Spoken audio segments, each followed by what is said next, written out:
Hello everyone, welcome you all. मेरा नाम है वलीद। मैं आप सभी का स्वागत करता हूं। इस प्लेटफॉर्म की इस बार भी कोशिश जारी है कि आप सभी बच्चे जो भी 2021 के लिए या तो प्रिपरेशन कर रहे हैं या अभी हाई स्कूल से पास आउट होकर 11th या 12th में पढ़ाई कर रहे हैं, उन सभी बच्चों को जिनको सीक्वेंस और सीरीज में अभी कुछ मान लीजिए कॉन्सेप्चुअल डाउट्स हैं, जिसकी कुछ प्रॉब्लम्स आ रही हैं, उन सब के लिए ये सेशन हम लोग स्टार्ट कर रहे हैं। मैथमेटिक्स का सीक्वेंस एंड सीरीज हम लोगों की पूरी हम लोगों का पूरी कोशिश है कि हम उन सभी बच्चों के साथ में लगकर अपनी पूरी परफॉर्मेंस डिलीवर कर सके, ताकि हमारे बच्चे भी अपनी परफॉर्मेंस है ना अपने एग्ज़ाम्स में, बोर्ड एग्ज़ाम्स या जो भी कंपटीशन के एग्ज़ाम्स हैं, उसमें अपनी परफॉर्मेंस को 100% दे सके। तो इसी कोशिश में हम लोग ये सीक्वेंस सीरीज़ का कॉन्सेप्ट क्लियर कर रहे हैं। तो इसमें हम लोग आज सीक्वेंस स्टार्ट करेंगे, जिसमें कि सीक्वेंस क्या है, जैसे मान लो कोई n नंबर का एक नेचुरल नंबर्स का सेट है आपके पास, ठीक है। अगर उस सेट को है ना उसमें उस सेट में हर टर्म्स को अगर हम किसी डिफिनिट फैशन से लिखें, तो जो वो सीक्वेंस बनता है उसी को हम लोग सीक्वेंस कहते हैं। जैसे सपोज मान लो कोई भी हमारे पास एक सेट है ना, जो कि नेचुरल नंबर्स को बिलोंग करता है, जैसे कि 1 2 3 4 इस तरह से 5 एंड 6। अब इसमें से है ना इस तरह से एन टर्म्स मान लो। अब हम इसमें से कोई भी टर्म्स मान लीजिए हमने ये इस तरह से डिफिनिट एक अरेंज ऑर्डर में एक निकाल लिया हमने, 2 4 6 8 एंड सो ऑन, है ना, एन टर्म्स ले लिए, ठीक है। तो ये एक क्या है डिफिनिट, इसमें क्या है कि फर्स्ट टर्म सेकंड टर्म के बीच में क्या है, गैप है, जो कि थर्ड टर्म और फोर्थ टर्म के बीच के डिफरेंस के इक्वल है। या फिर हम इस तरह से भी कर सकते हैं कि हमने मान लो ये कर दिया 1 स्क्वायर, है ना, 2 square, 3 square, 4 square and 5 square. तो इस तरह से अगर हम इसको अरेंज करके लिख रहे हैं, तो ये क्या है, एक हमारा सीक्वेंस बन जा रहा है। इस तरह से बहुत सारे मल्टीप्लाई करके हम 1:2:4, है ना, 8:6, है ना। तो इस तरह से कोई भी सीक्वेंस बना, जिसमें हमने 2 का मल्टीप्लिकेशन करते चले गए सारे टर्म्स में।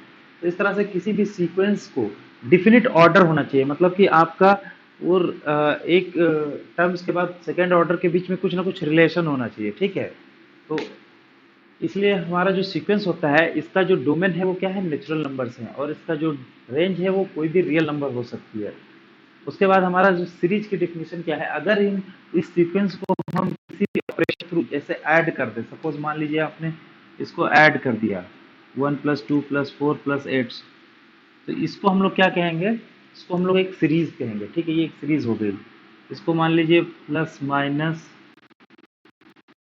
माइनस प्लस माइनस, इस तरह से अगर प्लस माइनस आपने इसको ऐड कर दिया, तो ये क्या होगा, एक सीरीज बन जाएगा, प्लस माइनस, या फिर प्लस भी ऐड भी कर सकते हैं, ठीक है, या plus plus minus minus and then again, है ना, 10, ठीक है, फिर +12 +14। इस तरह से ये क्या है, ये बहुत सारी सीरीज हम लोग फॉर्म कर सकते हैं, ठीक है। तो बेसिकली हम लोग यहाँ पे 3 टाइप की सीरीज पढ़ने वाले हैं। तो जिसमें सबसे पहले आता है हमारा अर्थमेटिक प्रोग्रेशन, ठीक है। अर्थमेटिक प्रोग्रेशन क्या है,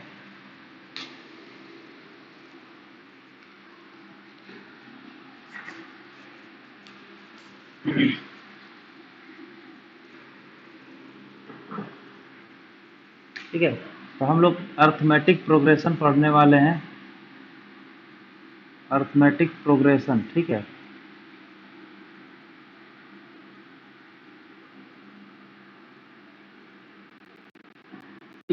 दोस्तों अर्थमेटिक प्रोग्रेशन आपका इस, जैसे सपोज मान लो अगर हम किसी टर्म्स को मान लो A1 A2 A3 इस तरह से कुछ टर्म्स हैं अप टू AN, ठीक है, n टर्म्स हैं आपके पास। अब आप लोगों ये टर्म्स के बीच का जो रिलेशन है, such that A2 - A1 is equal to A3 - A2 is equal to A4 - A3, है ना, and so on an-1 is equal to D, ठीक है। इन दोनों टर्म्स के बीच का डिफरेंस, इन दोनों टर्म्स के बीच का डिफरेंस, इन दोनों टर्म के बीच का डिफरेंस, है ना, हमारा टर्म्स के बीच का जो डिफरेंस है वो कांस्टेंट है, ठीक है।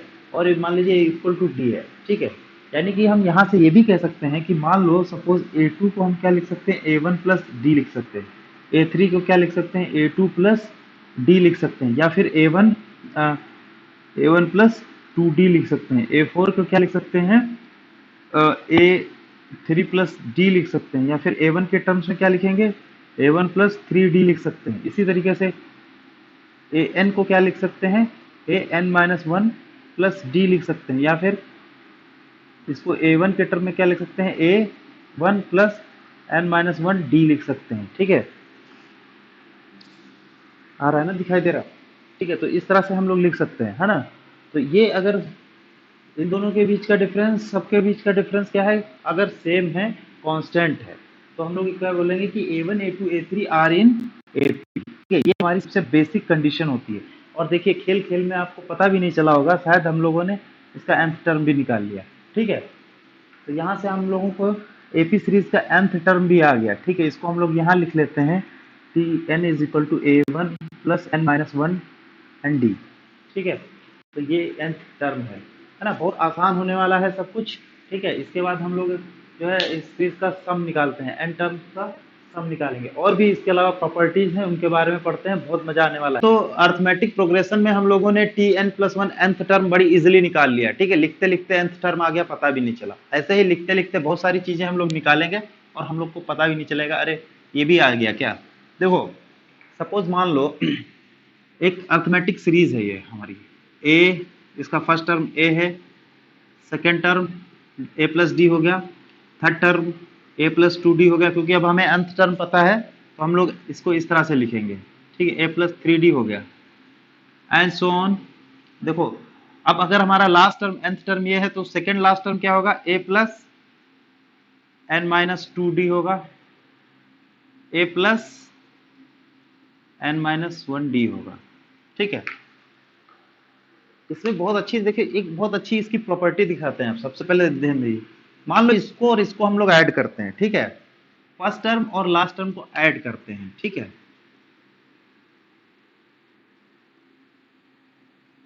तो क्या आता है, ए प्लस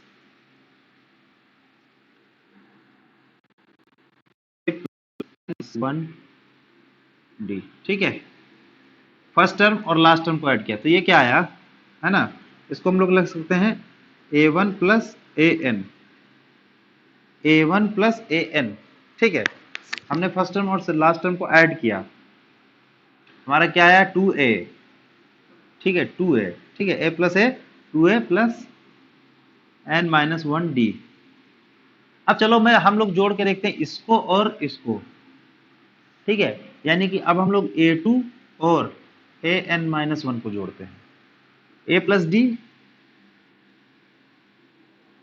है ना, plus A plus N minus 2D। यहां से A ऐड होगा, 2A हो जाएगा, प्लस D, है ना। इसको हम लोग ऐसे लिख सकते हैं, और इसको अंदर ले लेते हैं। ठीक है, ND माइनस 2D। ठीक है, इसको हमने अंदर लिया, ND माइनस 2D। ठीक है, अब ये माइनस 2D और ये प्लस D क्या हो जाएगा, 2A प्लस। ठीक है, देखो एक घट जाएगा, है ना, 2D माइनस डी गया तो कितना बचा, D बचा, ND माइनस डी। इसको हम लोग ऐसे लिख सकते हैं, 2A। ठीक है, ND माइनस डी, फिर हमने कॉमन ले लिया D यहां से, है ना, तो ये N माइनस 1 और D। देखो यहां क्या है, 2A plus N minus 1D। देख रहे हैं, हमने फर्स्ट टर्म और लास्ट टर्म ऐड किया, nth टर्म, तब हमारा सम ये आया। सेकेंड टर्म और सेकेंड लास्ट टर्म, ठीक है, इस साइड से सेकेंड टर्म और इस साइड से सेकेंड टर्म। ठीक है, तो हमारा क्या आया, यानी कि सेम आया। मतलब कि अगर हम इसको और जो यहां से भी इधर होगा, A प्लस N माइनस 3, है ना, D, इसको ऐड करेंगे तो क्या होगा, यही सेम आएगा। यानी कि इधर से अगर हम, ये कौन सा टर्म है, सेकेंड टर्म, ये इधर से सेकेंड टर्म, मतलब लास्ट से जितना डिस्टेंस अंदर आएंगे, फर्स्ट से जितना डिस्टेंस अंदर जाएंगे, यानी कि सेम डिस्टेंस के अगर दो टर्म का सम देखेंगे तो सेम होगा। अगर हम तो यहां से हमको पता चला कि किसी भी अर्थमेटिक प्रोग्रेशन सीरीज का, है ना, equi distance from first and second last term, है ना, equi distant from first and last, मतलब कि इससे जितना अंदर उतना ही इधर से अंदर। अगर दो टर्म्स को ऐड करेंगे वो हमारा क्या है, कांस्टेंट रहेगा, और जो हमारा फर्स्ट टर्म और सेकेंड टर्म का एडिशन है, ठीक है, उसके इक्वल होगा। ठीक है, तो इसी सीरीज को इस तरह से भी लिख सकते हैं, s n is equal to, suppose इसको हमने सबसे फर्स्ट टर्म लिख दिया, ठीक है, a plus N minus one and d. Second last term को यहां लिख दिया, plus a plus N minus two and d plus and so on. ठीक है, लास्ट में हमारा क्या हो जाएगा, a plus d plus a. ठीक है, इसको हमने इस तरह लिख दिया। अब मान लो सपोज वी ऐड इट, है ना, इसको हम लोग क्या करें, ऐड कर देते हैं। तो ये क्या होगा, देखो इसका हमको पता है फर्स्ट टर्म, और इसको अगर हम ऐड करते हैं तो ये कितना हो जाएगा, 2a, ठीक है, plus N minus one D. Second term हमारा क्या है, ये है, और यहाँ पे ये है, इसको ऐड करेंगे तो कितना आएगा, ए, ठीक है, ए ऐड हो जाएगा, 2a हो जाएगा, ठीक है, यहाँ n माइनस टू डी है ना, यहाँ पे प्लस डी है, तो ये क्या हो जाएगा, plus n minus one D हो जाएगा। ठीक है, तो इसी तरीके से अगर इसको हम लोग ऐसे ऐड करें, यहाँ पे क्या होगा, देखिए a प्लस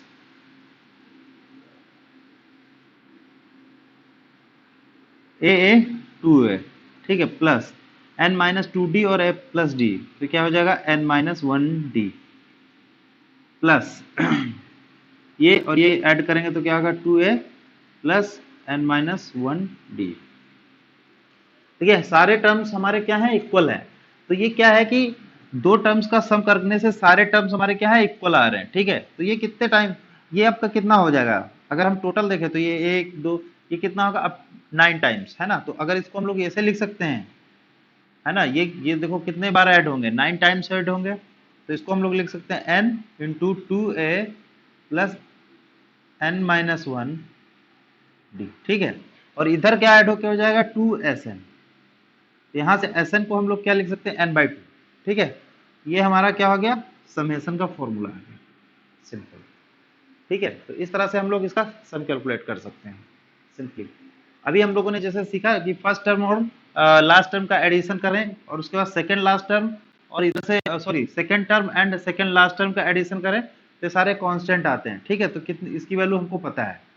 ठीक है, इसको ऐड करेंगे तो हमारा ये आएगा, ये आएगा, ये आएगा, कितने बार आएगा, n टाइम्स आएगा। ठीक है, तो इसको n टाइम्स कर दिया, और इसको ये इधर कितना हो जाएगा, इसको ऐड करेंगे। ठीक है, इसको अगर हम लोग ऐड कर दें तो 2sn is equal to this, तो n टाइम्स हो गया। तो यहां से हमारा इस तरह से n टर्म्स का सम निकल के आ गया। ठीक है,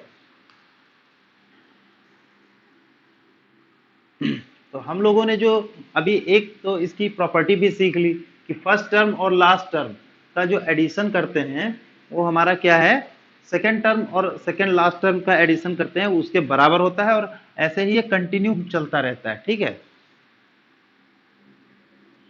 तो हमारा एसएन देखो यहां से हमने कैलकुलेट कर लिया।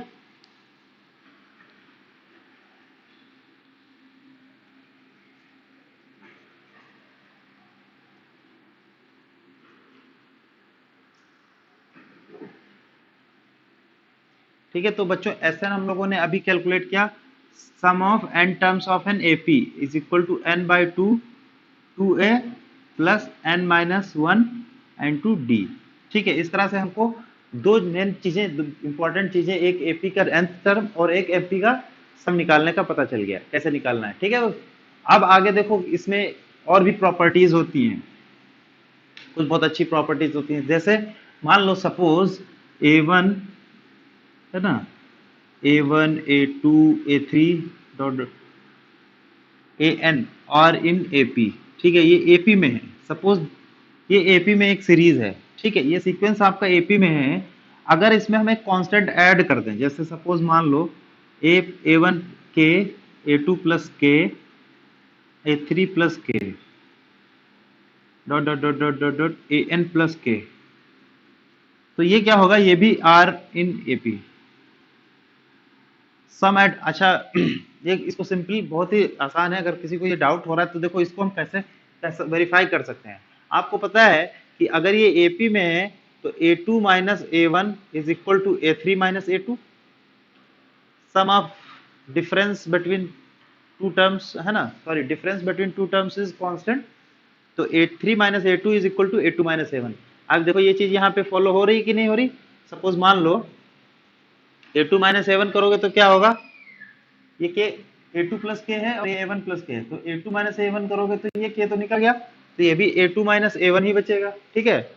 और यहाँ पे अगर A3 प्लस के करें, A3 ये टर्म अगर इससे माइनस करें तो क्या होगा, यहाँ पे भी के कट जाएगा, तो हम हमारा क्या है A3 माइनस A2 बचेगा, ठीक है। तो हमारा जो ऊपर बच रहा है वही नीचे मतलब कोई भी टर्म में अगर हम लोग ऐड करते हैं तो हमारा क्या है, जो सीरीज है वो एपी में अगर है तो वो एपी में ही रहेगी, है ना। ये हमारी फर्स्ट प्रॉपर्टी है।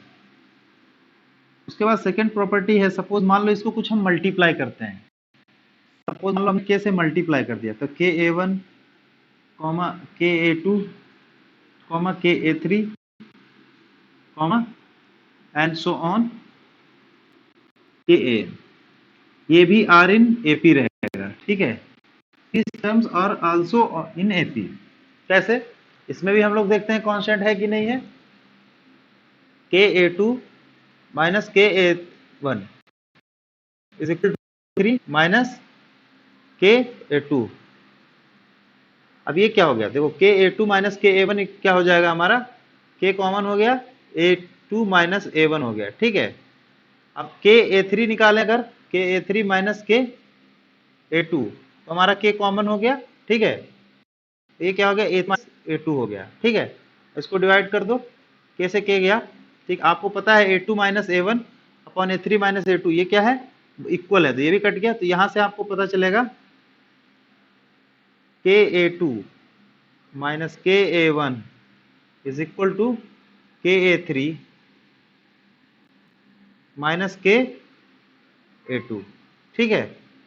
आपको यहां से ये फाइनल आ गया, ठीक है। तो हमको पता चल गया कि ये हमारा क्या है, एपी में है, ठीक है।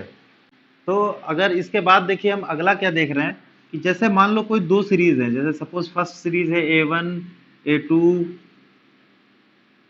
A3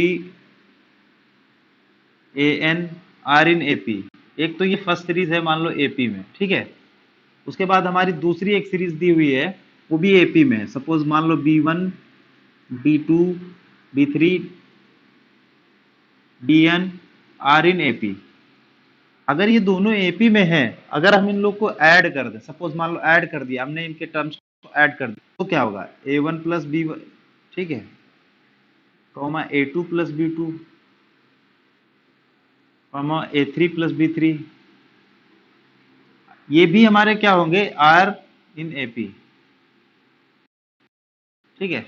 ये एपी में होंगे, कैसे होंगे देखते हैं। सपोज मान लो जब A1 A2 A3 एपी में है तो आपको पता है क्या कंडीशन फुलफिल करेंगे ये लोग, A3 minus A2 is equal to A2 minus A1, ठीक है। ये हमारी क्या कंडीशन है, एपी की फर्स्ट सीरीज की। अब दूसरा जो सीक्वेंस है अगर ये एपी में है तो ये भी हमारा सीक्वेंस जो है फॉलो करेगा, B3 minus B2 is equal to B2 minus B1, ठीक है। तो अब हमको ये देखना है कि ये कर रहा है कि नहीं कर रहा है, तो यहाँ plus B2 A3 plus B3 A3 plus B3 minus A2 plus B2 करते हैं, ठीक है। अब देखते हैं ये क्या, ये इसको क्या कर सकते हैं हम लोग, इस तरह से खोल सकते हैं ना,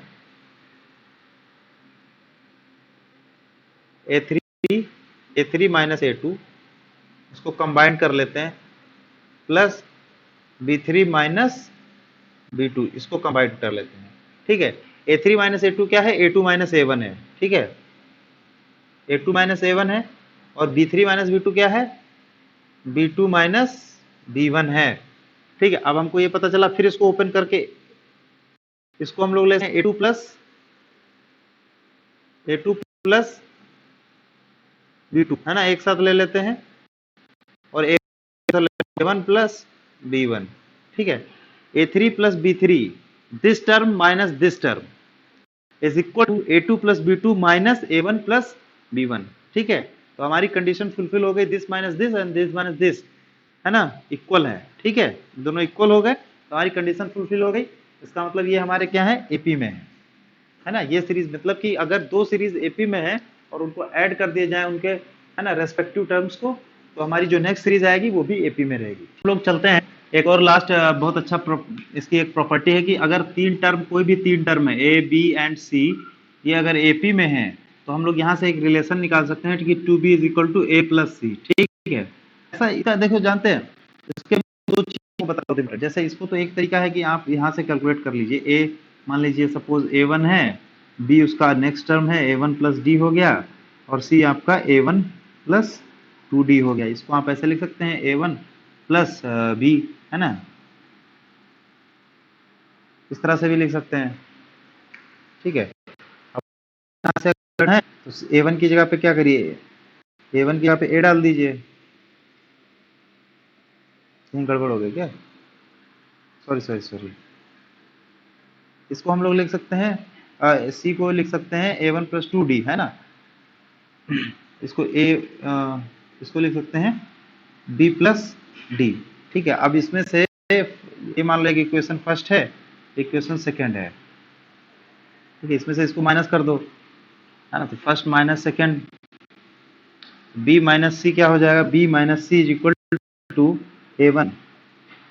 A1 को a मान लो, a प्लस डी। ठीक है, तो a माइनस बी हो जाएगा। ठीक है, a माइनस बी, यहाँ से b को इधर ले आओ, b इधर लाओगे तो ऐड हो जाएगा, c को उधर ले जाओ तो क्या होगा, 2b is equal to a plus C.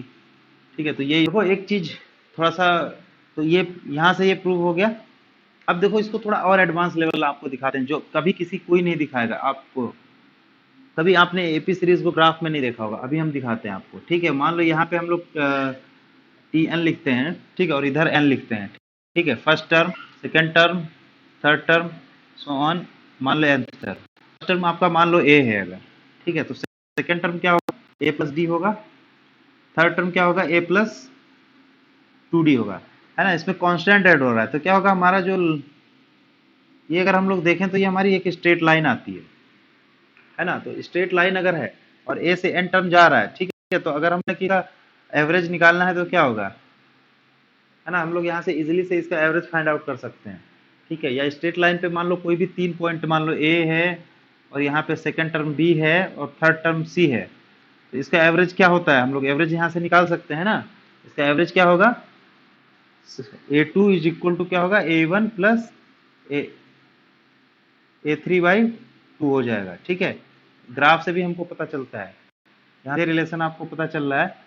A1 अगर A है तो हम लोग यहाँ से भी लिख सकते हैं कि A2 सेकेंड टर्म, ठीक है, ये A2 है, ये A1 है, ये A3 है, तो A2 इज इक्वल टू क्या हो जाएगा, A, है ना, c value A plus d by 2 हो जाएगा, है ना। यहाँ से भी हम लोग यहाँ से सीधे ग्राफ से देखें, क्योंकि आपको पता है ये एक स्ट्रेट लाइन आता है रिलेशनशिप, टर्म और टर्म की जो minus term, second term, third term जो टर्म्स हैं और उनकी वैल्यूज हैं, उनके बीच में क्या है, स्ट्रेट लाइन का ग्राफ आता है। ठीक है, इसको ग्राफिकल तरीके से समझा जा सकता है, ये बहुत इंपॉर्टेंट है। हर चीज़ को ग्राफ में अगर विजुलाइज कर लें तो बहुत ही अच्छा रहता है हम लोगों के लिए। ठीक है, तो ये ग्राफिकल, वैसे इसमें कोई क्वेश्चन नहीं बनने वाला है, ये थोड़ा एडिशनल मैंने बताया रिप्रेजेंटेशन के लिए, बट इस पे क्वेश्चन बनेगा कि आपका अगर तीन टर्म ए बी सी है ना, एपी में है, तो उनका जो रिलेशन है जो 2b plus 2b is equal to a plus c हम लोग जो है लिख सकते हैं। जैसे मान लीजिए अर्थमेटिक प्रोग्रेशन में आपको कुछ अज्यूम करने पड़े टर्म्स, तो क्या हम लोग जो बहुत ही कन्वीनियंट तरीके से अज्यूम कर सकते हैं, है ना। जैसे सपोज, है ना, थ्री टर्म्स बने आपको, थ्री टर्म्स, तो three terms of an AP can be taken as, है ना, फर्स्ट टर्म क्या है, ए ले लो, एक टर्म इसके ए प्लस डी ले लो, और फर्स्ट टर्म हम जो है ए माइनस डी करो। ठीक है, इस तरह से हम लोग तीन टर्म एज्यूम कर सकते हैं। इसमें क्या है, आपका तीन टर्म है अगर, तो तीन टर्म में क्या है, एक आपका इसके दोनों साइड का है सिमेट्री हम लोग बना सकते हैं। तो फर्स्ट ए ले लिया, मतलब बीच वाला सेकंड, है ना, और फर्स्ट टर्म जो है ए माइनस डी हो गया और सेकंड टर्म ए प्लस डी हो गया। अब मान लो हमको फोर टर्म्स लेने हैं, फोर टर्म्स लेने हैं। ठीक है, फोर टर्म्स में क्या है कि इसमें सिमेट्री नहीं बनेगी, क्योंकि आपके पास मान लीजिए ये एक दो तीन चार, चार चीजें हैं, अब इसमें सिमेट्रिक कैसे इसको रखोगे तो इधर 1 बचेगा, इधर 2 बचेंगे। इसको अगर लोगे तो इसके इस साइड 2 बचेंगे टर्म, इस साइड 1, तो सिमेट्री नहीं बन सकती। सिमेट्री ऑड में बन सकती है, ठीक है। इसको हमने चूज किया तो इधर 1 इधर 1। सपोज मान लो 5 टर्म है, हमने इसको चूज किया तो इधर 2 इधर 2। सिमेट्री सिर्फ ऑड में हम लोग बना सकते हैं। तो इसमें अगर टर्म्स लेना है तो हमको क्या है, सिमेट्री हम लोग नहीं बना सकते। सिमेट्री नहीं बना सकते तो हम लोग क्या करेंगे कि फर्स्ट टर्म एक इधर a माइनस डी लेंगे, एक a प्लस डी लेंगे, फिर एक a माइनस 2d लेंगे, एक a प्लस 2d लेंगे, ठीक है। इस तरह से 4 टर्म्स लेंगे। इसका फायदा क्या होता है, अगर सपोज हमको सम करके कुछ निकालना है तो हमारा d क्या है, निकल लेगा, ठीक है। यहाँ पे भी d क्या है, निकल जाएगा। तो हमको d निकालने से एक टर्म अगर हमको ऐड करते हैं, मान लो क्वेश्चन में हमको है ना सम करके दिया है, सम की वैल्यू दे रखी है और 4 टर्म्स का, और आपको a और d निकालना है, तो आप इसको जैसे सम करेंगे तो आपको a निकल आएगा वहां से, ठीक है। अब अगर 5 टर्म्स हैं, ठीक है, 5 टर्म्स हमको अज्यूम करने हैं, तो 5 टर्म्स आते ही हमको फिर से सिमेट्री मिल जाएगी। फर्स्ट टर्म सिमेट्रिक, उसके आगे a माइनस डी, पीछे a plus D. Sorry assume कर सकते हैं, सपोज बिल्कुल अज्यूम करते हैं, a minus D, a plus D, a minus 2d and a plus 2d।